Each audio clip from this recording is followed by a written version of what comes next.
Hello, everybody. Happy Wednesday. Welcome indeed to another amazing Adobe Live here on behance.net/live, which is where you want to be if you want to get involved in the chat and ask questions and all of that sort of good stuff, chatting with the community. So you can watch on YouTube, but alas, there is no chat on YouTube for you. No, behance.net/live. Okay, and today you can ask questions of our amazing guest here all week for a hackathon/brandathon/amazement-a-thon. It's Tanja Hilebrandt. Hello, Tanja. How you doing? Hi, Tony. Thanks for the nice introduction. Happy to be back here. It is lovely to see you. I've been so excited about this particular stream. Yeah, you know, Tony, that was really a dream for me, like come true now to be on an Illustrator masterclass with you, one and only Tony Harmer. I'm pretty excited about that. You. I have been excited about this all week and beyond. It's been great. And last night I could hardly sleep. Oh, exciting working with Tanja. So it's all good. Well, we'll get into your stuff in just a moment. So let's say hi to some of the people we've got with us in the community here today. So we have got, who was in first? Sean Koso was here first. Guten Tag, Sean, and also Guten Tag to Andreas. I saw Andreas in there as well. And then there's Angus is here. Hi, Kirsty. Hi, Kirsty. Gareth, Oliver, all the usual suspects here. Vanshika, Sandrine. Yeah, plenty of people here. So don't forget, people, ask your questions of Tanja as we go forward. And I'll say hi to you if I hadn't had a chance before. Oh, there's Jane as well. Hey, hey. So, Tanja, I watched you and Maddie on Monday. Great fun. Yeah. Lots of good drawing stuff going on, lots of fontage and all of that good stuff. I couldn't believe how super organized you were with this thing that I'm looking at right now. Here's what we're doing on Monday. Here's what we're doing on Wednesday. Here's what we're doing on Friday. I'm going to try and do that next time I do one. So today it's going to be all pattern oriented, right? Mainly. Yeah, I showed the timetable again. On Monday, right, we talked about brand design, what a brand identity is, and we built the basic brand elements for our brand project this week. It's called Fin and Friends. It's ecological tea label, like a packaging and a brand identity for that. And today we are going to design the packaging, and with a strong focus on pattern design, because I also do a lot of pattern design for interior and textile, but also for packaging, and I work a lot with pattern design there. I will also show a few of my projects right now, and then on Friday it's all about how you can present your work, and we are creating a few mock-ups with the designs we do today. And so awesome. Today I would say we deep dive into Illustrator and create a repeatable pattern. Nice. I like it. Very good. And still tea oriented, right? We're still doing lots of tea. Yeah. Yes. I can give a quick summary. Like here you can see the brief again from Monday. It was like the name of this fictional project is called Fin and Friends because Finn has inherited his parents' farm based in southern Germany. It's a family business. They have producing organic tea, herbal tea for decades, and now Finn is taking over the company with a few of his friends, and they want to create a fresh branding, which looks modern, but also has this nostalgic approach or look. And and we decided on Monday on this mood board, and from there on we already created we've chosen the typefaces, what we are going to use. And these are 3 Adobe fonts. Then we also created the logo type from also an Adobe font, and we made some little adjustments. Yes, I liked that bit. Yeah, I also really love this typeface somehow. It is gorgeous. Yeah. And we here we had these 4 basic icons, which I think reflects this this brand pretty well here. The tea and the leaves for the product itself, but also the mountain, the shape of the mountain, and the tree for like this location, what I think is special about that kind of tea then. And we created also a small icon for the logo, and then we basically finished with the finished logo, and we already also choose some colors. Yep. And I want to go for this color palette here. And what we didn't cover on Monday, I also think a slogan is always pretty, like whether you have somebody who just works on the text, or you sometimes also do this yourself in branding projects. Here I had the idea of like this slogan, Finn and me for a good cup of tea, because somehow I like it, because it's kind of a rhyme. And also I think it's good because it directly, or it makes a connection between like the brand and the potential client, and of course also describes like good cup of tea. So yeah, that would be the slogan we are working with. And yeah, I think before we start jumping into pattern design, I would like to show some, really roughly some projects of mine, because on Monday I showed my main website, but I also do have another website where I just show my pattern designs, which I also give away for licensing and for collaborations. And for example, I can show a few of my pattern designs here. For example, that was a project for a Swedish wallpaper manufacturer. Here I created some, you can call them interior pattern designs for wallpaper. And pretty reduced in their style. And also, for example, like when you are working with pattern designs, there are also a few things you have to be aware of, or you have to consider whether you are going to use the pattern design for a packaging. Then it can be very colorful, because you don't have it in a large format. Mostly it's more on a reduced shape. But when you, for example, you are going to use it in interior design or also for textile, then sometimes you more working with a reduced color palette that you can also have it, for example, in a bigger room. That one here. I also create some products by myself. I have like this scarf collection I call Tantan things. There, for example, I also always use a topic or a theme for, especially when I work with pattern collections, which means like I'm not creating just one pattern, but like 3 to 5 patterns. Then I usually,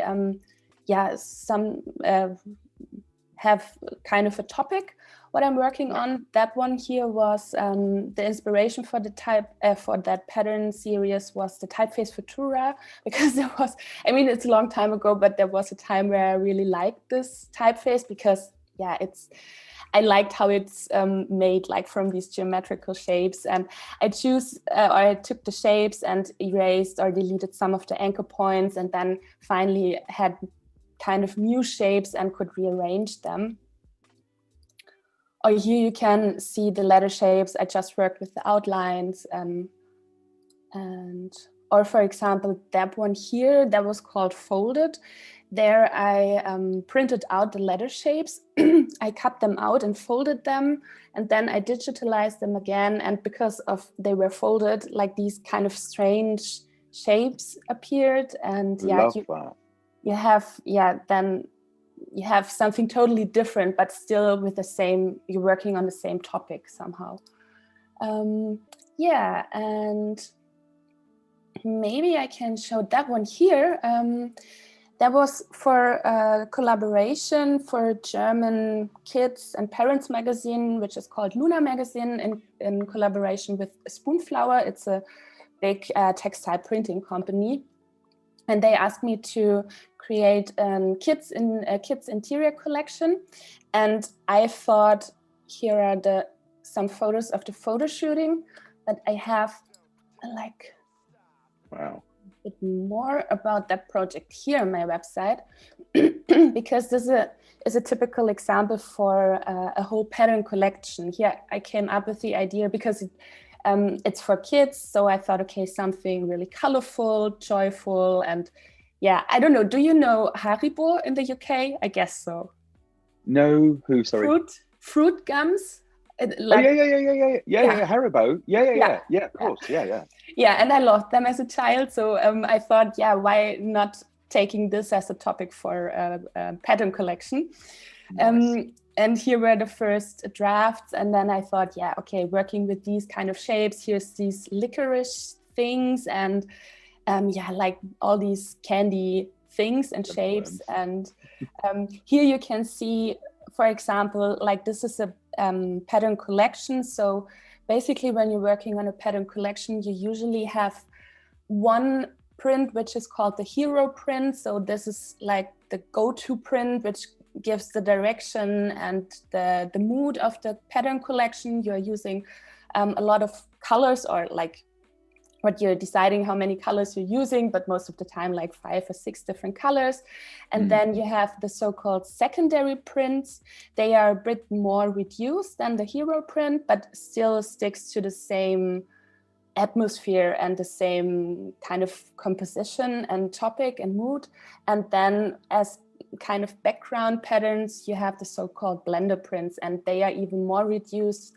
Mostly you're just working with 2 colors and just one shape or something like that. Right. Oh. Yeah, right. Okay. So this is a short introduction into pattern design, because this will be the topic for today. So I think we can directly jump. Could you just remind me, were there going to be some assets made available to the community? Do you know? Did you just Sandrine was asking just a little while ago. Sorry, what is? Were there going to be some assets that were made available to the community? I think it was the PDFs and whatever. Yeah, of course. I mean, of course. We also on Monday I started to also write down some tips, like on different topics we talked about. I can also make a PDF from these things here, and of course, maybe you can somehow post them on Discord then. Yeah, we can make that happen. Yeah. Mm-hmm. Okay. Well, when I say we, I mean Tim. But anyway. Or Tim can do this. Okay. So before we start doing this pattern for the tea, I want to cover 2 things, because I think this is kind of important when talking about pattern design. For example, like that one here from this kids interior collection, I released this clipping mask. You can see here, this is a so-called all over print. Like you have all the shapes which are here on the left edge. You also have to have here on the right edge, and the same way up and down.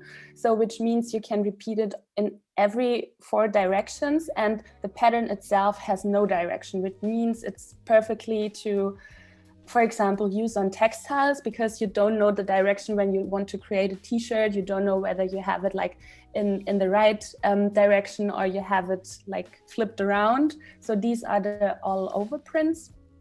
And but especially when you're creating patterns for packaging design, which I can quickly also show here. There was like just an artist collection that was not produced in real life. It was just from an exhibition. But here, for example, I knew that the pattern should just be repeatable to like the horizontal line. And in that case, also my format was not a square format, but a landscape format. And I just had to make sure that this shape here also has to be on the other edge. But here on the top and the bottom, it didn't make any sense to make them repeatable, because I knew that was not like required here. But today we are going to create a pattern which is kind of repeatable in every direction, like an all over print. Yeah, seamless, we would call that one. A seamless style. Right. Yeah. So, and for that, I thought This looks a bit dimensiony. Yeah, right. But it's just like a really quickly made mock-up of the scene I think we can work on Friday. But I thought for that tea company, we could create something like a tea box where we have like 3 different flavors inside. So we can make a pattern design, an all-over print, a seamless pattern for the box, and we can make some or 3 little illustrations for the packaging for each flavor here. So that would be the idea for today, and then on Friday we bring our designs into Dimension and then also create the mock-ups then and the scenes.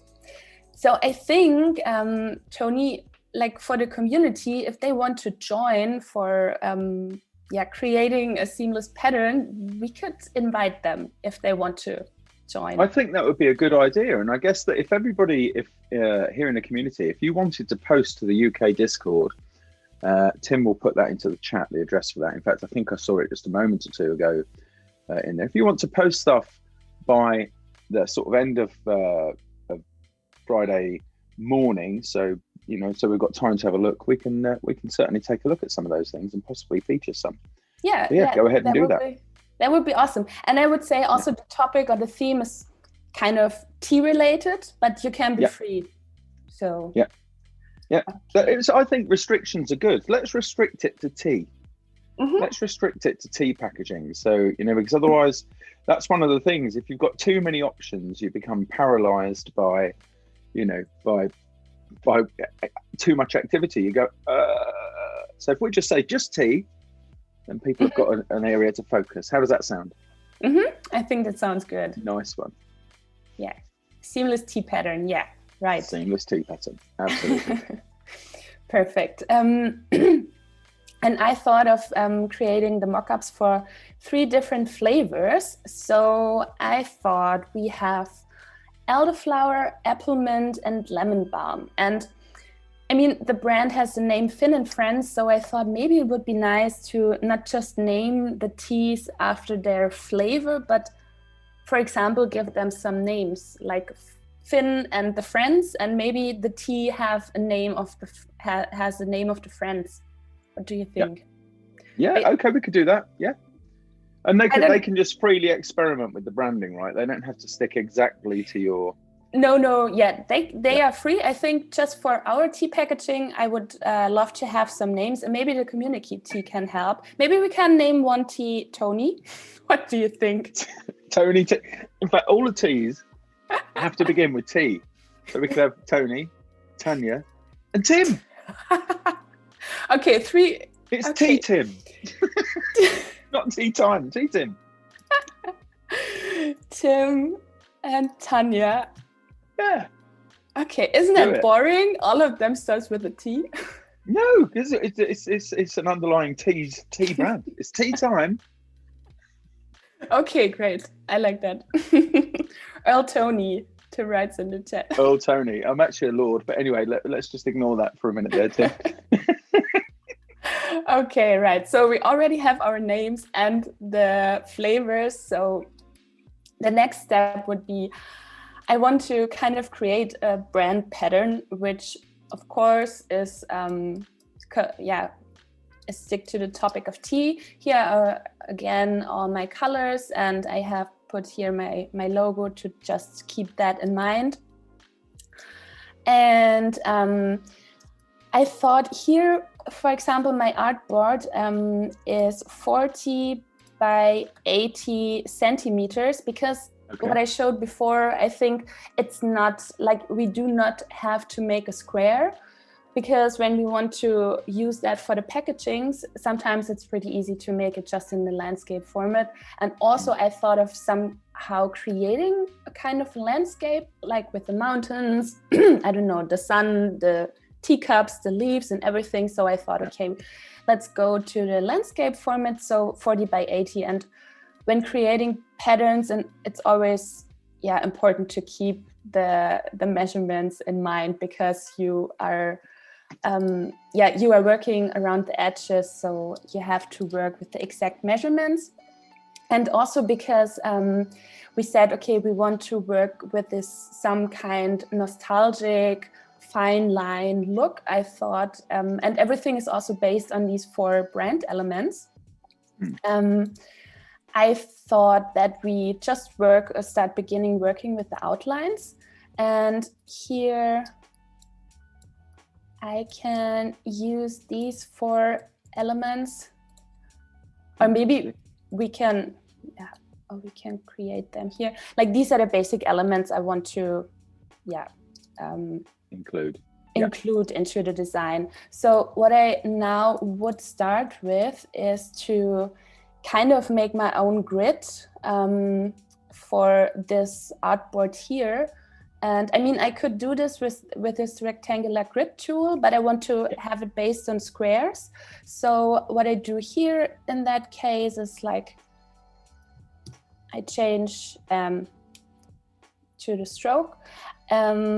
I have a look whether it has the right measurements, and then I go to Object, Path, split into grid. Grid.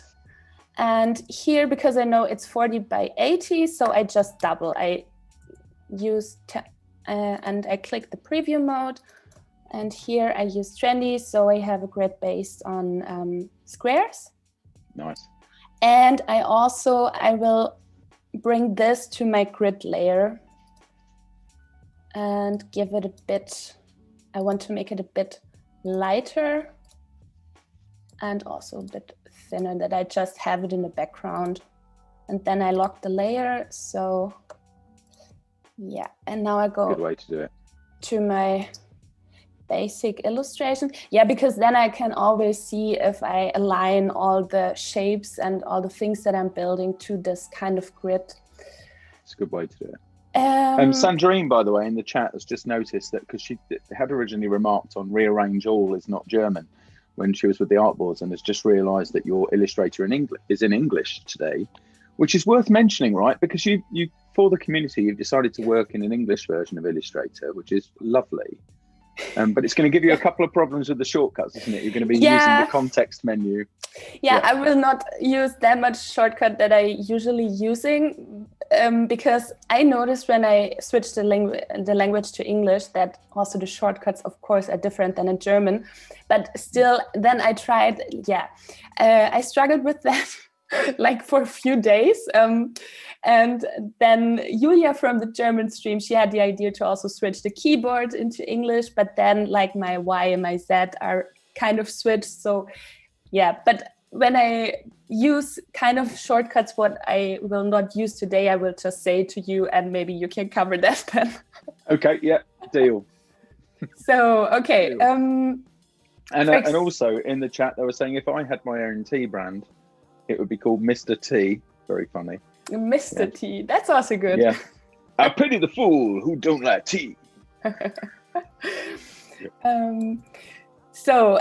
Maybe let's just start with creating a few of the elements I want to use. And also I already brought in my color palette. And what I also wanted to show is that I'm only using, or I always put the colors, I set them to global colors, because in the end, when you want to kind of switch the colors, or you want to play around with the colors, or you want to change some of the colors, that's pretty easy, because then it really takes every shape that you build using that one color, it will change that color. So, and here for the strokes, I directly want to use this really dark blue. And for example, how I build the leaves, because I want to have everything based on these geometric shapes like the rectangle and the circle. So I just make a copy, and with the shape builder tool, I erase these two things. Nice. And then also I just click on it, drag on it, and then with Option Shift, I can make a copy of it, flip it around, and then I already have my two leaves. And yeah, I think for now I would just start with kind of making a landscape. Okay. So Gareth is asking in the chat, by the way, sorry, I didn't mean to interrupt you there. Gareth is asking in the chat about global colors. Do you want to explain what global colors are? Global colors just means that they are set globally in your file. That means like when you have multiple artboards. Okay, maybe I don't want to show everything right now, but don't worry. No, let me quickly, maybe we can. So it's kind of like a definition for a color, isn't it? And then everything it's like a style almost for a color, right. would you say? Yeah. And now I applied this color here. So now, which means, and I don't know, I have like multiple shapes on my artboards here. And it just means when I just want to somehow want to change this color, it will change all the colors used in that file. Yeah. Because if it was just a regular swatch, right, only the thing that was selected at the time would change. So it's a smart way to work, essentially. Yeah, and it can save you so much time. Yeah. And here I want to kind of make some, I don't know, like arcs. And there I also use, how is this called, Tony? Like make the corners round. An arch? No, like this tool here, what Illustrator has. It's called a corner widget. Corner widget, right. Yeah. So.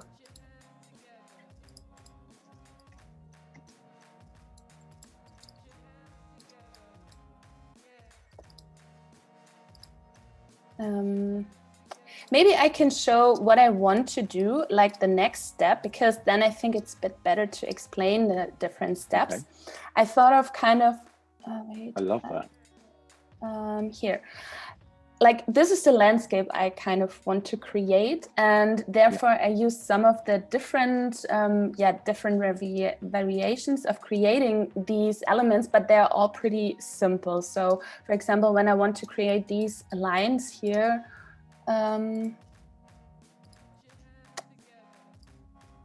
I go and create that line. Maybe I make it a bit bigger.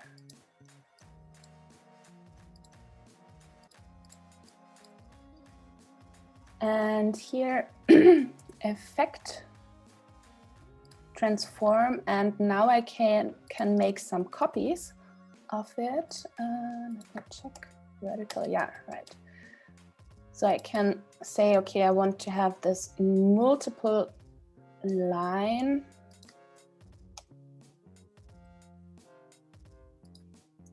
Maybe that way here. So it stays within my grid. Yep. And then when I also want to apply this, for example, because I want to have this circle on top of it. Wait, I want to have this here.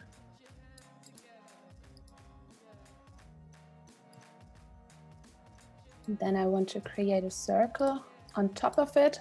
Also with the same multiple line, I can make a brush out of it. I'm just go to that plus here, that one here selected, and go to the brush pattern.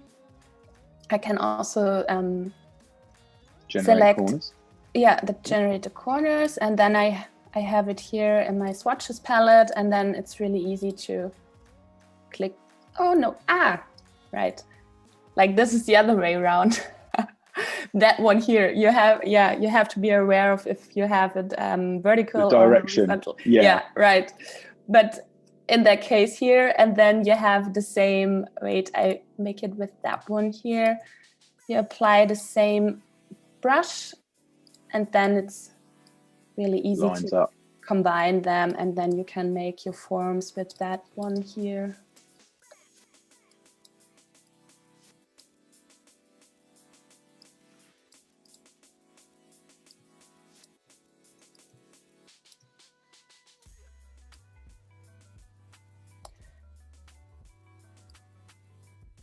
And then when I'm kind of happy with one of the shapes, for example, especially with these thicker lines here, I usually directly go to Object, Expand. Maybe I go into the outline mode, because then you can see it a bit better. Here it's just this one line, and then I go directly to Expand Appearance, and then it makes the path for every single line of these lines. So, and I also want to create a sun. Therefore, I go, oh my God, I love this tool here, since they also... Oh, the radial repeat. Yeah. Yes. Since they have it also for the iPad. And yeah, here it's also pretty easy. I can go into the single object and also grab one of the lines, and then I go back, and here I can increase and decrease the numbers.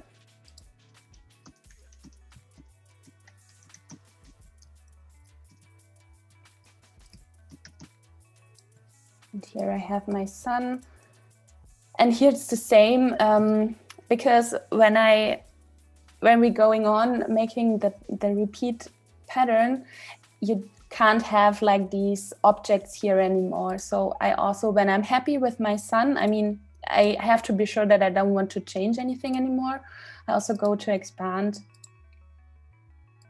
And then I have this as single strokes. Yeah. So,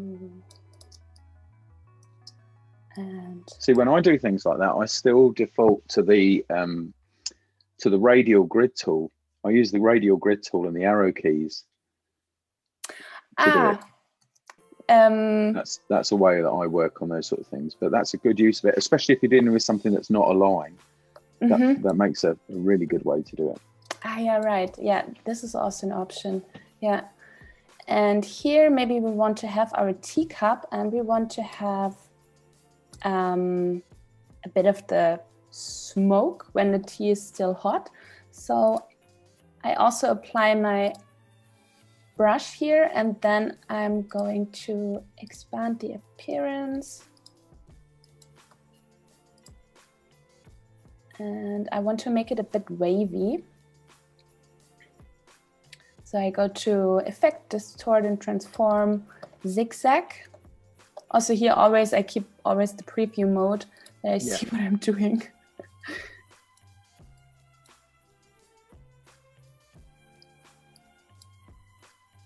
Use that one here, just for half of it. Like, and this is basically the way how I create my single shapes. For example, here I want to make like this flower. So I mean, I can also just drag it and hold Shift and Option. And then after that, when I want to make more of that, I just click Command and D, and it makes a copy with the same distance in between. Yeah. Yeah. And I bring in this flower. And also here, when working with lines, I all the time look that I'm using the same line stroke, but also like when I, for example, make it smaller or bigger, then also have an eye here on this transform and scale. You can set the, where is it?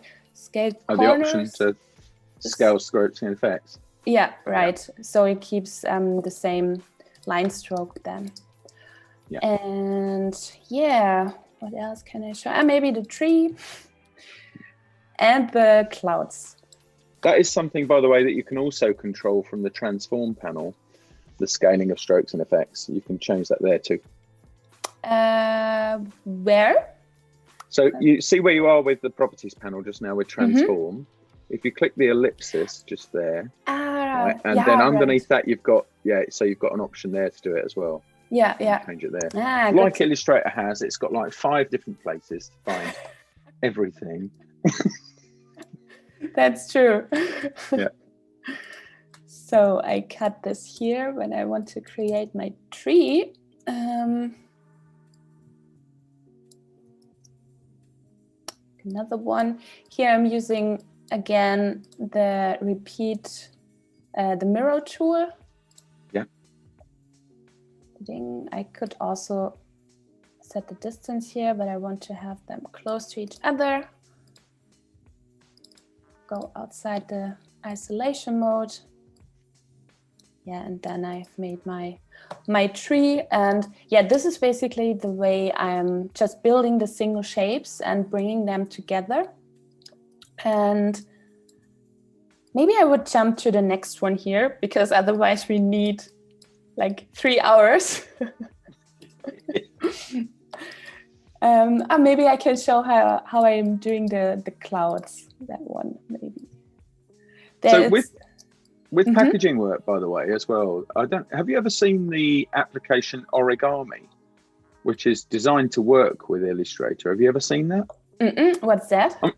It's quite expensive, but it does allow you, so you can create I don't know, in German, when you have a flat packet, so a pattern, we call it either a net or a die. Yeah, so basically it's as if the packet was ready for production, but split apart into the cut lines. Yeah, right. Yeah. Like dimension is doing it. It's called the UVs, kind of that. Well, sort of, but I mean that's a 3D concept. But if you were preparing a piece of work for production, you would have a flat plan of the box, just for argument's sake, that you're going to have cut out. So Origami can actually use those flat plans and turn it into a 3D object with your artwork on top of it. It's quite expensive, and you have to pay for it by the year. So but it's amazing. Have a look at it if you get a chance. Is it a plugin for Illustrator? It's an extension. Okay. So it works as a standalone thing, but it brings in Illustrator artwork and transforms it. Check it out. Have a look. That's pretty cool. Yeah, that sounds really I'll pop a link for that in the chat, actually, because there will be people that do it. Anyway, sorry, you're making clouds, and I was rudely interrupting you. No, that's fine. That's super interesting. Yeah, I was just making the clouds here and working on that landscape. And yeah, now I would jump onto the next step when I'm kind of, I'm happy with the composition and figured out whether there's everything inside I want to have, all the elements. So the next step would basically be that I usually for patterns, most of the time I just start with strokes and outlines and just with one color to really keep an eye or have the focus on the composition itself. And then in the next step, I would add the colors, which I also already have done here. Here you can see I just used all the colors of our color palette.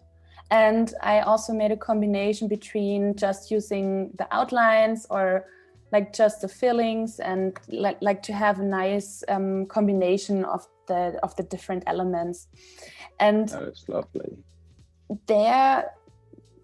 Now I have to make sure, before I'm creating like the repeatable tile, I would say that at this point I'm already start to have a quick look whether it works as a repeatable tile, because also, I mean, now we worked grid based, but usually you also have some, maybe we can do this here. We do have some elements which are going over the edges, which means that we basically also need that element on the other side. So I can quickly make a test whether this already works for a repeatless pattern.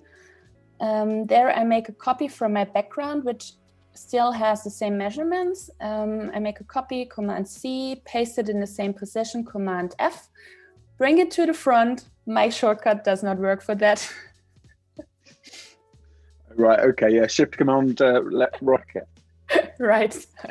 I'm using that shortcut so often, bring to the front and bring to the back. And in German, it's Command Shift and 8 and 9, but the brackets are different on the German keyboard. That's why I have to go over the right click. So, but anyways, I'm bringing that one here, a square to the front. And now I'm selecting everything and I'm just making a clipping mask with Command 7. Is it correct? Yes. Okay. So I just have everything which is inside my artboard. And now for make a quick check if it works, I just make a copy of my artboard. And I'm also, most of the time, I'm using the smart guidelines. You can turn them on and turn them off with Command U, because this is pretty helpful when you're making the copies, that you know, okay, now here it's the same in the exact position. And now we can see that we have a mistake inside, because this element here, you can see it when you are going into the outline mode. Yeah. Here's an element which is not, I mean, here it is, but it's not visible because we didn't make a copy onto the edge on the other side. And also the same here, you can say we have this little, I don't know, it's this flower, and I just wanted to make this dots here. And also here, it looks like they cut on half of it. So, and also what I don't like, you kind of see here, the transition from one tile to the other is not really nice, because you see a kind of a horizontal line, and we do not want to have this, which I thought we can somehow work on that with just bringing a few of these elements over the corner and then also paste it on top of our tile, so we have a nicer or a smoother transition from one tile to the other then. Yeah. So I can keep this here and then go back to my artwork.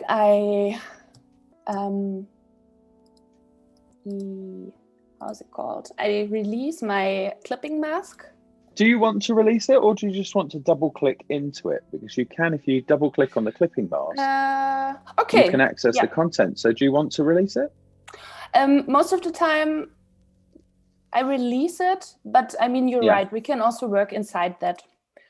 Then we directly, okay. Because I think sometimes it's easier when you really see which kind of or which elements go over the edge. That's why I'm basically okay. Yeah. So I think I will release it again.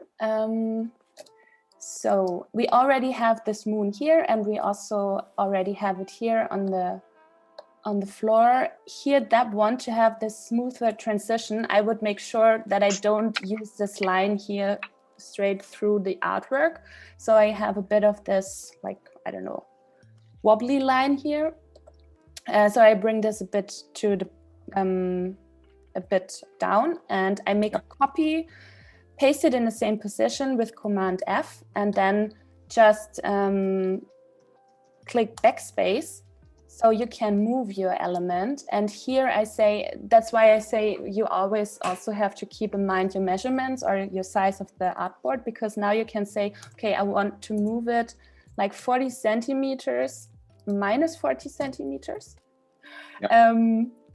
Here, so you have it like in the same position with the same, like you can cut it, and you don't have any mistakes inside. And now I'm just doing that with all the elements. Also here, make a copy, then click backspace and bring it horizontally 80 centimeters to the right.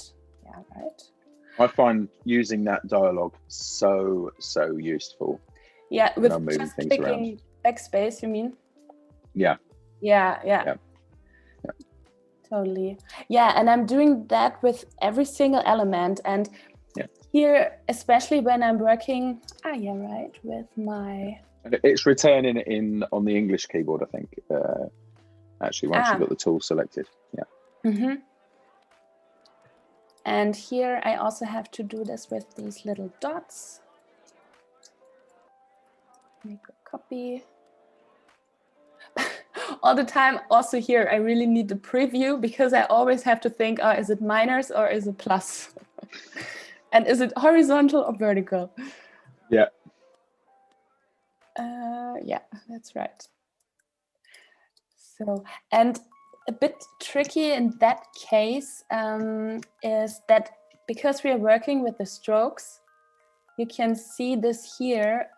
There's just a tiny bit of this area which goes over the edge, but we will see this when we are not making a copy. We will see this in the tile when we are not making a copy of that element, and also bring it to the ground or to the down. So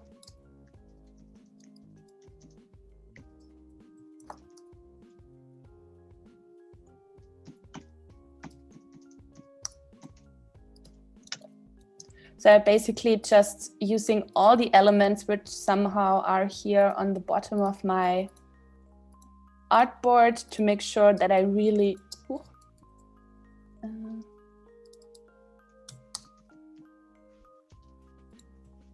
that I do make a copy of every element.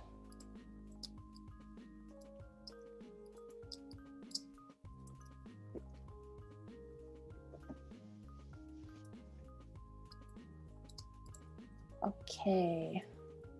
And before I'm making the repeat pattern now, I would make another test. And I think I want to have this here in the background.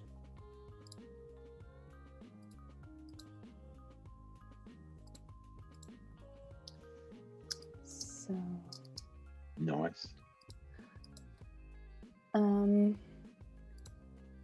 So again, I make my clipping mask, make another check if there's any mistakes inside. And now you can... Redstone in the chat has just said she loves this style. Oh, thank you. Yeah, I think it has this kind of this touch, this vintage touch, because working with these fine lines. And here you can already see what I meant with these tiny little corners or shapes here, because you will see them when you're not making a copy. And now, and that's also, interestingly, that's one of the things when you don't outline a stroke before you do this, is of course that the vectors normally are in the center of the stroke. And so if you position things on the edge, you get half of that stroke across on both sides. Yeah. I mean, you're totally right. I could also, but sometimes I think it's the most easiest part to have it in the middle. You can also change that here, that you say, okay, you want to align stroke inside. Then, you're totally right. You could, you wouldn't. The only problem comes when it's not a closed path, though, of course, because you can't do that with an open path. So that's, Do you often use it? I usually keep it to the middle. I almost always keep it to the middle, but when if I was doing something like a pattern repeat, I actually outline the stroke so it becomes an actual path. That's so that true. I have it. That's the next step. Or change the transform preference so that I can do it to the edge of the object itself. Okay. Yeah. Okay. So now we basically, here I go, the step back. We could check it again, and now we see, okay, because I brought that shape here a bit to the, a bit down, I think the transition, it looks a bit nicer, but we still have this feeling of a horizontal line with these arcs and the sun and the trees. So I think with that one, I'm pretty happy. And then I would also go through these here where the new artboard starts. I would go through these parts and really have a look if there's anything missing, like right here. Here I saw it. Here, okay, we do have to make a copy of this arc. Otherwise, we will have a mistake afterwards. Okay. But now I think everything should be fine. Okay. So.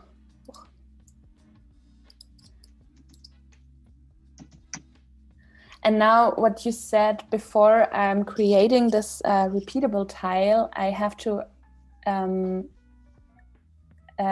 go to object and expand the appearance that I have only the shapes. Before I'm doing that, usually here I'm working on I call it just original layer, and I do make my clipping mask again. So here I have my original artwork, because when you make the how do you call it, like expand your appearance, and you don't have like the paths anymore, it's pretty hard to change the shapes of the single elements. It is to go backwards, yeah. It is. So most of the time I'm just making a copy, I paste it in the same position with Command F, and then I make a second layer which I call merged or design 2 or whatever, and I bring it here. Now it's called layer 11. I lock my original layer. You can also double check that because it is. And now I release my clipping mask, and I select everything and go to expand appearance. That you have like here, it's not, because I think sometimes when you have a lot of objects, sometimes you do have to do it twice, or maybe because I had this this other object inside. And expand again with fill and stroke, and now you can see the difference. And when I go close to it, you can see that my former path is now this stroke. Okay, and these were the shapes anyway. Okay, so now we can go to the next step.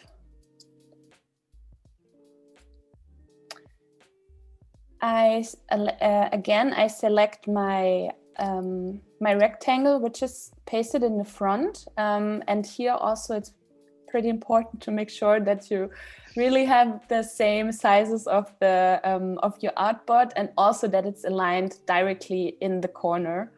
And here I also go and make a double check, align to artboard, and then align to left and align to top, to make sure that it's really here in the corner and it's fitting your artboard. And now I'm going to select everything again. Go to my Pathfinder.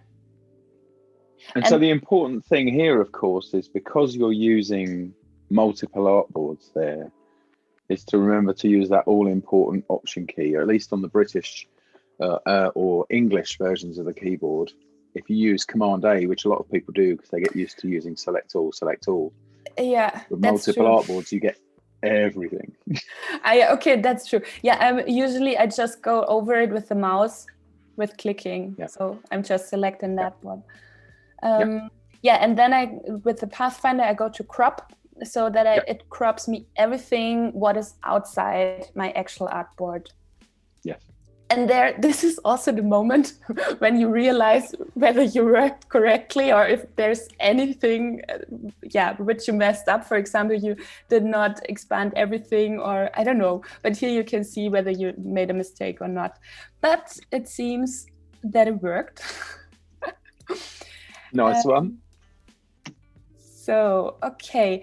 And also what you said here, I want to somehow make it a bit, because now I have a lot of different single shapes and I want to bring them together and combine them. So what I usually do here is, because I made a copy and brought it to a new layer, most of the time I just lock all the other ones, because now I'm I ungroup it. And for example, here I grab this yellow shape here, and I'm going to select same fill color. Fill color, yeah.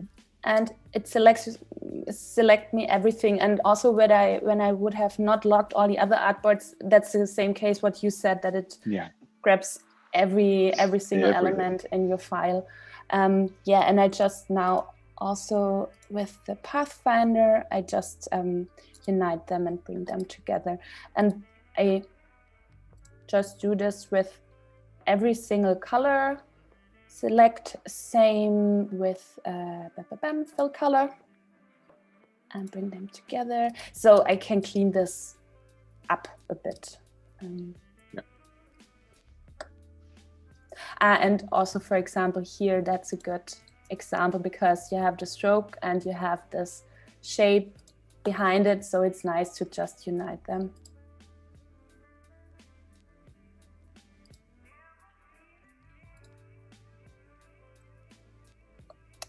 And here I can see, I think I made a mistake because it's not. Oh, where the vector's gone over the top. Yeah. Yeah, because I didn't use that color here. I did not use the global color because in that file I did not directly made them into global colors. I forgot it myself and made it a bit after. So probably my fault really for distracting you and just saying, do you want to explain the global colors? If that's the case, I'm very sorry. But yeah, that's the case why that's the reason why it's so important to always use these global colors, because yeah, it can save you a lot of time. Yes. And do you not, when you're selecting the same color, do you always use the menu, or do you sometimes use the little icon in the control strip? No, but I'm happy if you can show me the icon. So if you select something that you'd like to change a load of, okay, if you look up at the top, you've on the right hand side, so you can see, sorry, a bit further left than that, so of the main group of icons, right, you can see there, that's global edit, so ignore that one, go to the next icon to the side. Now that gives you your options, but if you just click the icon, it will do whatever is checked in that list. So if you change that to fill color, all you need to do now is just click that icon. You can see it's moved along a little bit now. It's still there, but it's just further right. And then it will select all of those things. That's a pretty cool tip. Yeah, because I always did this. Welcome. Yeah, thank you. You know, that was the reason why I was so happy about being on the stream with you, because I definitely can learn something. Oh. Yeah, cool. Yes. Well, I'm enjoying this because this is lovely. I really love this design. Do this a second time that I will not forget it. Wait, where is it? It's already there, so all you need to do is just click the icon and that's it. You'll select them all. Fill color? You don't even need to choose it. If it's fill color you want, just click the icon. So just to the left of the triangle. So move up a little bit. Right? And just there, just click that and it will, until you change it, it will always select fill color. Now I got it. Okay. So it's a lot faster. Yeah, that's true. Yeah. Cool. Okay. That's a good trick. Okay, now I think I did this with all of the colors. Okay, and then in the end, when I cleaned it up, I group it and then simply drag it here into my color swatches, and I've made a repeatable pattern out of it. And I can simply check if it worked by making any shape and just fill it with that color. And I think it looks good. And what I can also do here now with the transform tool, when you have selected that shape, you can also scale it. And here, because you can set you can set a check mark, the little icon transform the pattern. Transform the pattern, and then and not transform just turn the up objects. Yeah, there we go. and then you can see whether it works in a larger or in a smaller scale. I don't know if there's an equivalent for this on the German keyboard, but on the English keyboard, you can do the same thing by dragging, but if you hold down the tilde key while you do it, it will change just the pattern. Oh, what's the tilde key? It's the sort of wobbly thing. Okay, right. Wait, I write this down. It's the one that looks like this. Okay, the tilde key. I will Google that. On the British layout, it's just to the left of the Z key or Z key. Okay, or maybe I will ask Tim after the sessions if he knows if we have the tilde Tim key on will the know. German keyboard. That would be amazing because I do this so often and always go like here, right click, transform, scale. And it also costs a lot of time when you do this pretty often and you working with a lot of these patterns. Yeah, Okay. no, it's a handy thing to have. Yeah, okay, so I think we have our brand pattern now. Nice. And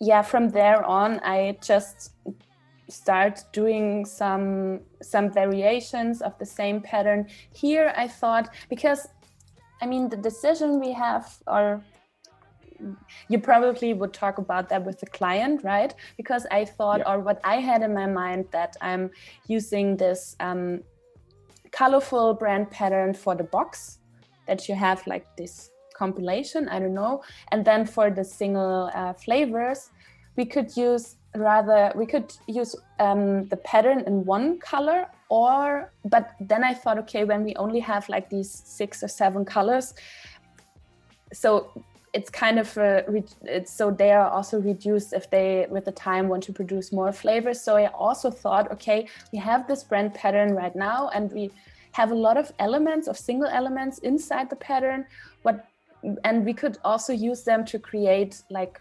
single illustrations for each of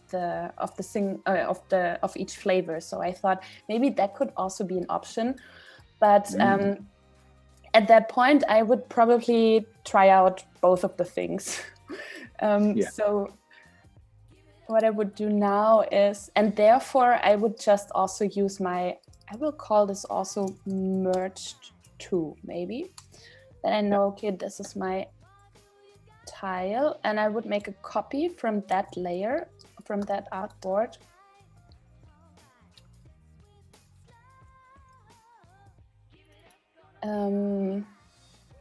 No, you know what? Because what I thought is when I want to make this just with strokes and outlines and just using one color, I would probably go back and using that one, because here it's in that position. It's already there. Yeah, it's already there, and So if you were going to do a special finish as well on the box, so let's just say that the darker, if you wanted something to maybe have a varnish or something on top of it, then you could go ahead and use that line work to add that special finish on top if you wanted a metallic foil on there or something. That would also be nice. Oh, that would be a good idea. Yeah. Because what I did here, I can show this. Here are the merged layers. I used the first, here I make a copy of it. I locked it. That's because you were being sensible when you did it. You didn't do what the rest of us do, which is just destroy a whole load of work and then go. Yeah, here I used that one here, and you can see here, for example, I made some little changes, because I think sometimes it's also, you have to make these adjustments because it's a different thing if you're just working with the outline and one color, or if you're using multiple colors. Here, for example, I thought, okay, like this is enough to have this arc somehow in the background and have this fine line in the front. And for example, these ones I also used in that option. But for example, here I had to also work with the how's it called, the shape builder tool to kind of erase like this piece of the arc. And also I had to decide, okay, what do I want to have in the front? Like, is it the clouds or is it the sun or like this ball there? I don't know.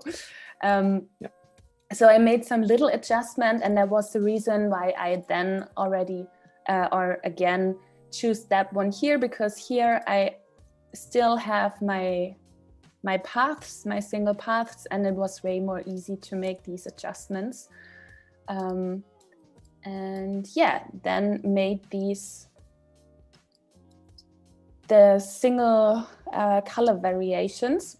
And here it was also pretty easy. When I have one finished tile in one color, I could also then go into the isolation mode and click everything. And because I united all the color or all the shapes in that color, it's pretty easy to just go onto the other, click on another color, and then you have like the green or like, I don't know, a yellow version. And then afterwards I all brought them into my color swatches. And also here again, I can, every time I can also go inside that with a double click and could make some adjustment, or also could recolor the artboard or whatever, and then could save as a copy, for example.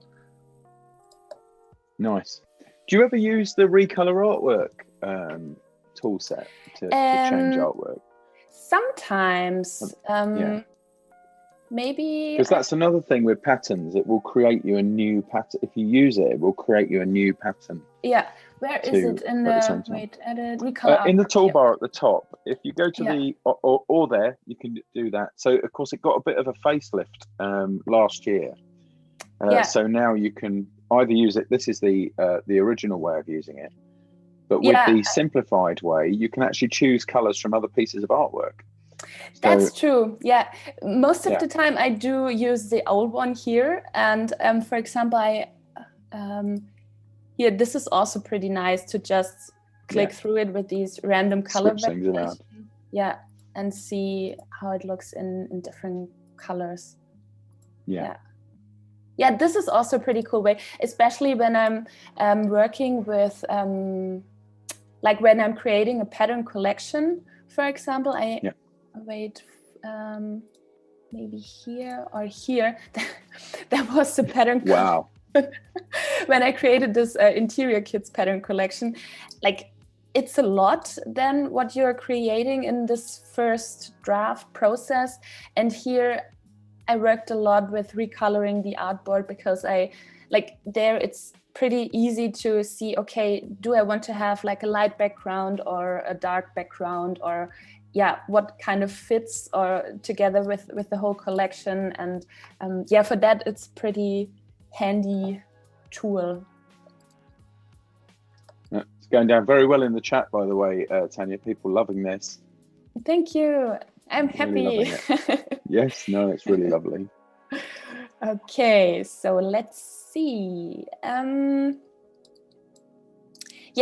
I think now we have our brand pattern, and what I did here in the next step is when we say, wait, we have our names, right? Tim, Tony, Tanja. Okay. And Tanja, yeah. The best teas in the world. The best teas in the world. That's true. I mean, what I did here, I already wrote down the measurements, because I thought, okay, what is like a proper normal size of these kind of tea packaging? So I would make, like on Friday when we go into dimension, like this is 8 centimeters by 22 by 5.5 centimeters in depth. And to bring 3 different flavors into the box, we have a box which should have the measurements of 40 in width and 30 in height, and in depth, and 10 in height. So to already prepare these things, here, for example, I would make a new artboard with these measurements of 40 by 30, but then because I also want to flip it around the edges, so it should be a bit taller. So I would probably use these 40 plus 10 on the left, 10 on the right. So I would Makes sense. Yeah. By 50. Wait. 30 by 40. Yeah, plus 20 each. So we have our artboard, which is 60 by 50. And there, now we can have a look if we want to use that one, that colorful one here. I really have to find that out if I have this tilde key here. You find it. That would be amazing. Sophia's just joined us, by the way. Hi, Sophia. Hi, Sophia. And here, for example, because this is for packaging, I would try to bring that into the middle and also see that here, for example, like, because these will be the flipped corners or the edges. So I would say that this here is the main part where I want to have like the full design visible. So I would make sure that it's here in the middle, and then probably, I mean, like this.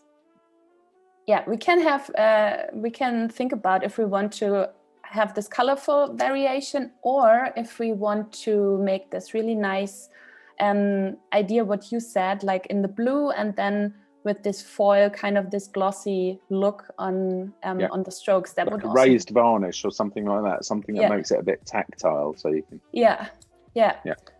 So in that case, I just did. I did some coffee bags for a company in San Diego fairly recently, and I used exactly the same model in dimension to present my designs. Yeah, cool. Yeah, also that's a really good thing to use dimension for creating mock-ups directly for the client. Absolutely. Because sometimes I also have the impression that it's way more easy for them if they already see or get an image of what you're creating than just giving them like only the design. So Jackie's just asking in the chat, do you have to hold Shift 2 to use the tilde key? And yes, you do. If you want to keep it proportional, you need Shift tilde and then just drag and it will the size. And you can also, if you want to use all of your fingers, you can also use the Alt or Option key as well to transform it from the center equally using only the pattern, not the object. So there you go. Okay. Or a large piece of sellotape or a small piece of wood. Just go.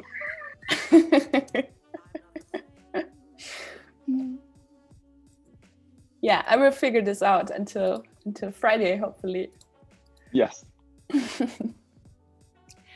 So, and I think maybe we can just use our logo here and bring that onto.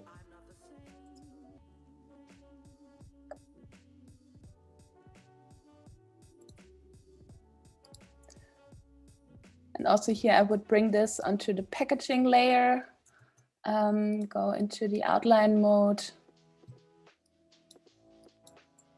select the typefaces and bring this to the typeface layer.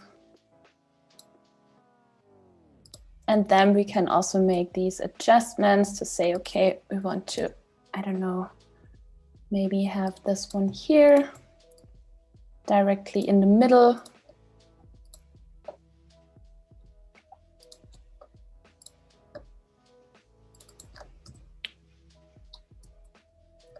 And then to make a thin line, I would also make a copy of that, switch the colors, make the stroke blue and -2 centimeters. So you go 1 in each direction. So. Nice. And then I would also, I don't know, maybe we take the same line stroke then here in the pattern. So probably I would go for 1 point or maybe a bit thicker. It depends on if you are scaling or if you scaled your design, so it gets a bit thicker. So maybe 1.2. And so the chat, by the way, oh sorry, carry on. No, No, the chat. I've got your back. Sandrine says on the German keyboard, it's next to the plus. The tilde key. There's the German letter U. Ah. Okay. So, but I mean, you don't have to try that now. You can try that at any point. You don't have to. Maybe I have to try this. So, what you have to press tilde, it's like the U. Yeah. Yeah. And what else? Oh, you're going to scale, right? Yeah. Are you going to scale or move? So tap S on your keyboard first. No. To get the scale tool. Okay.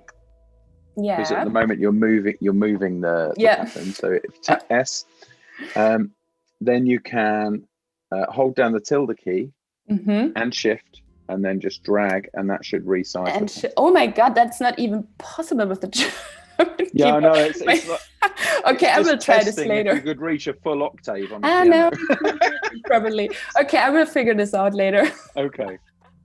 But it's not the most difficult shortcut in Illustrator, but it's right up there with some of them.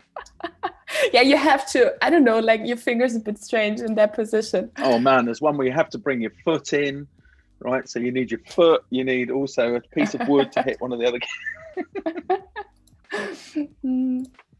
I'll tell you what, I could definitely, so we've got a couple of supermarkets here in the UK that are a bit posher, or considered to be a bit posher. Whether they are or not is debatable, but okay. So Marks and Spencer's and Waitrose, and I could definitely see this design working in one of those. I mean, this one just has Waitrose written all over it.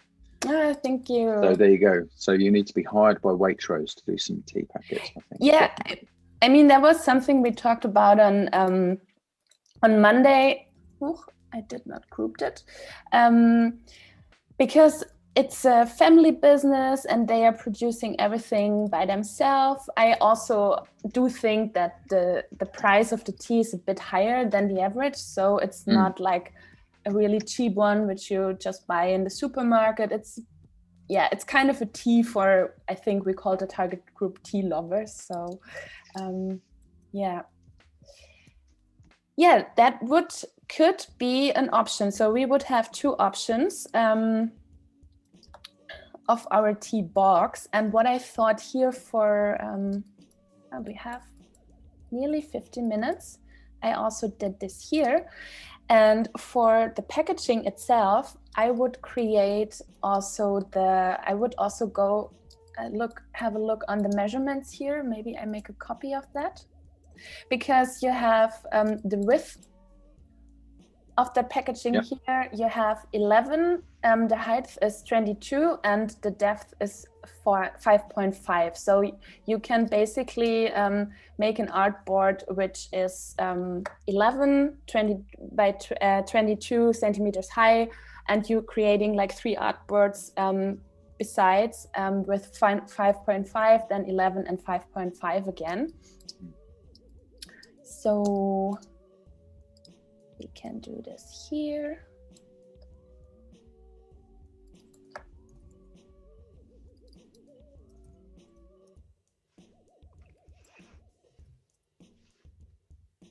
That is the first one. Then I make a copy. Second one, and then I make a copy of that one. And I think the back side, we will have some informations on the back side. So that's the reason why I would keep this separate. So maybe we go for Elderflower Tony. Yes. And I've just realized I've chosen the one that says old. Nice. Oh, no. I would not say this. Oh, well, I'm down with it. It's all good. So we know that our packaging is kind of made out from paper, and that would also be something which I would talk about with the client, because we know it's an ecological brand, and so I think I would try to not use any packaging made out from plastic, but use like a paper one. And so for just making the draft, I would go, maybe I already used that here. I would go for that color here. Put that on the back to already have an impression, get an impression whether this is kind of looking okay. And then, oh no, wait, I go and grab that one here.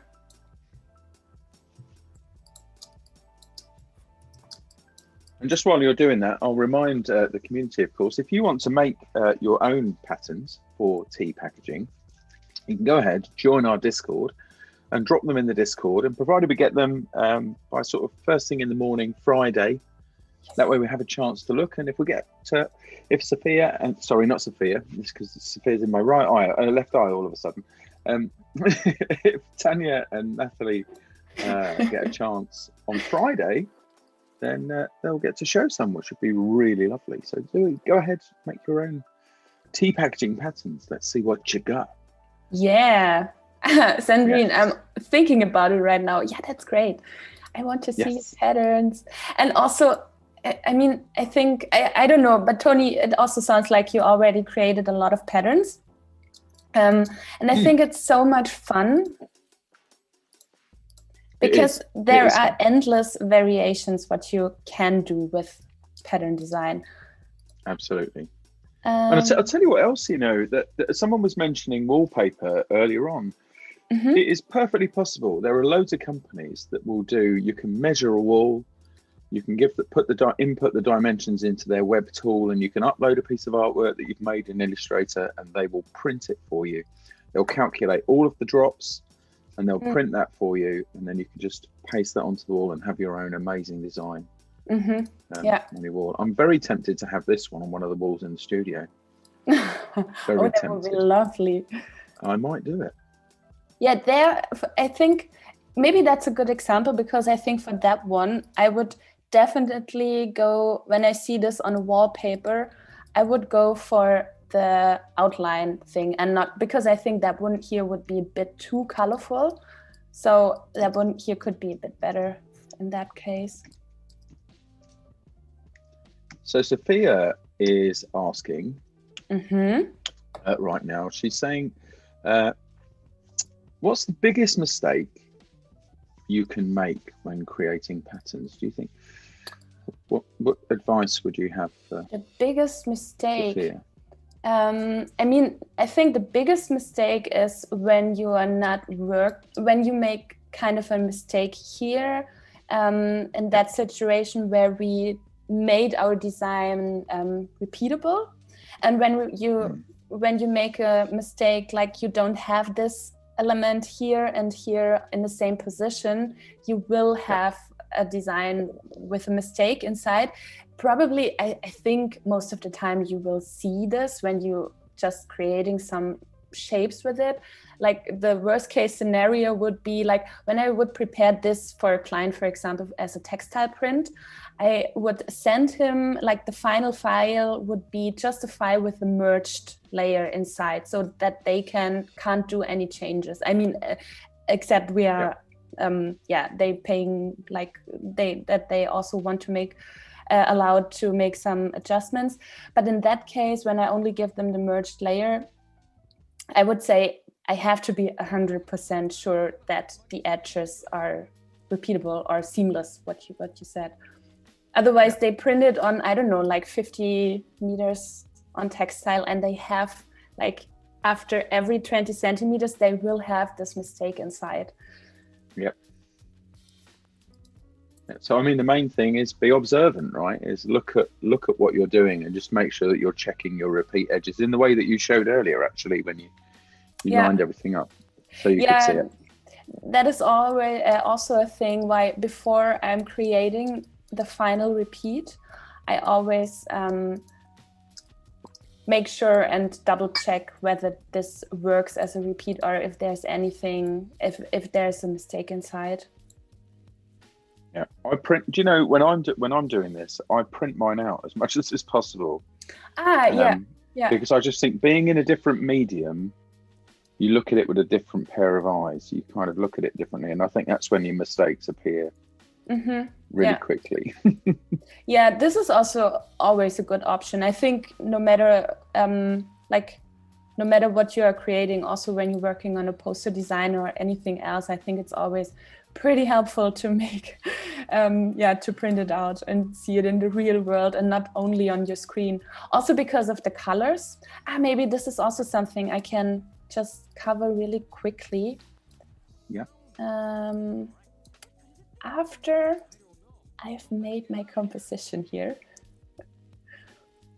because what I now thought is like for every of the single flavors, we could just make like their own single design. Right. So we would have more options, like when they're making new flavors. Here, and now we also be working with different stroke lines.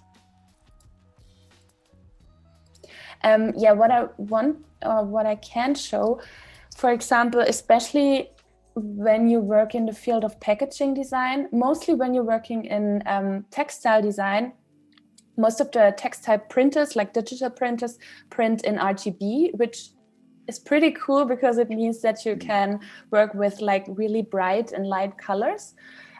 For normal things, when you print this out, of course, CMYK, but especially, for example, I've once made a milk packaging and they needed, or they printed it in Pantone colors. So also always when I'm working on a brand identity, I directly check if the colors I'm choosing are also available in Pantone colors, because this is also something which saves you a lot of time, because when you give them like 4 or 5 different colors in their color palette, and then afterwards you realize, okay, I don't have like pretty proper matching colors in Pantone. That's kind of that's tricky, not the best case. And one option is that you have these I don't know, like these watch books like this. This one's for True Match, so this one's for CMYK. Okay. I can't reach the Pantone books from here. They're over there, but yeah. I do have them in my studio. They are pretty expensive, but of course it's worth to buy one. And you can also go and open them here in the library when you go on this hamburger menu and open Swatch Library. Under color books, you also have these, what you said, these CMYK coated, but also you have these Pantone solid coated and uncoated. And in our case, I would open like the solid uncoated color palette, because we are printing on this kind of paper.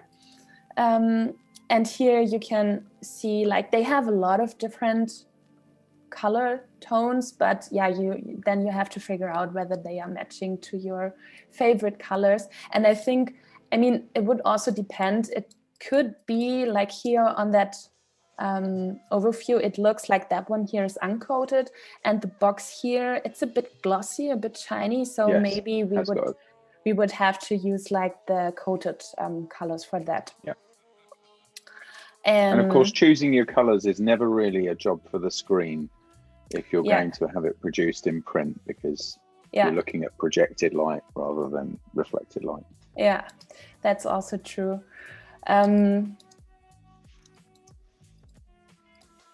With an eye on the time.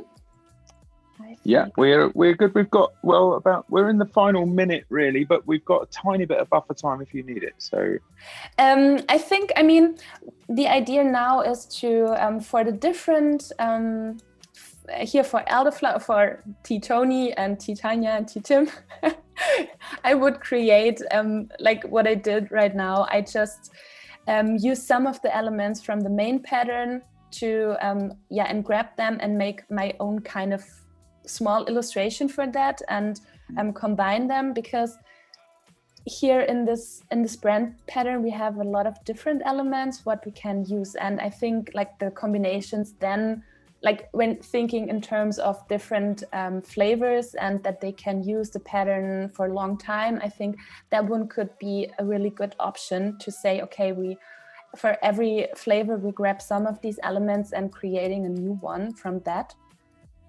And I also already prepared that because so here you have, yeah. Here I have Love it. Because here I tried it out, and also, for example, I think this rosé is not, like, there's not enough contrast for that kind of material.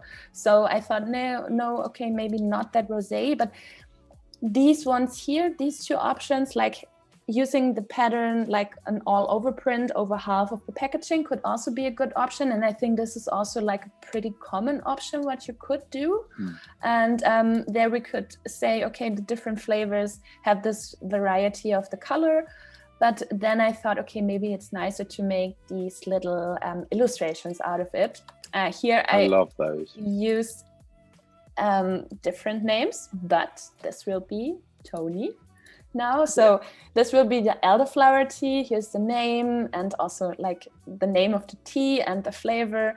And we're having like this little illustration. Also, I think this is good because you only need 3 colors to print it. We have this really light beige white tone, and this orange and the dark blue. And we have these 2 different flavors. We have Tim, apple mint, yes, and we have Tanja, lemon balm. Ooh. Nice.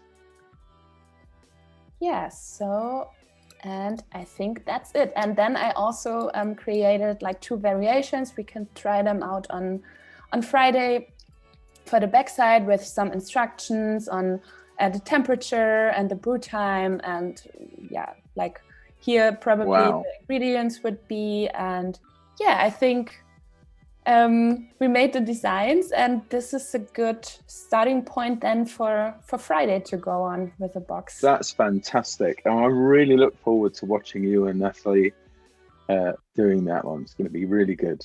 So yeah. But for now, unfortunately, I could sit here with you all day watching you create these designs. They're fantastic, but we can't, of course. We have to wrap up. So thank you so much. Thank you, for sharing Tony. this with us. Oh, it's been amazing. I really, really enjoyed it. And I'm sure that Friday is going to be fantastic too. Thanks everyone for joining us. Don't forget, if you want to create your own patterns for tea packaging and drop them into the Discord, the address for that is just going into the chat now. Then go ahead, do that. And hopefully Tanja and Natalie will get a chance to review some of those on Friday. So happy days, everybody. Enjoy the rest of your day. Once again, Tanja, thank you so much for being here. Lovely to see you. Take care, everyone, and stay safe and be happy. Bye-bye.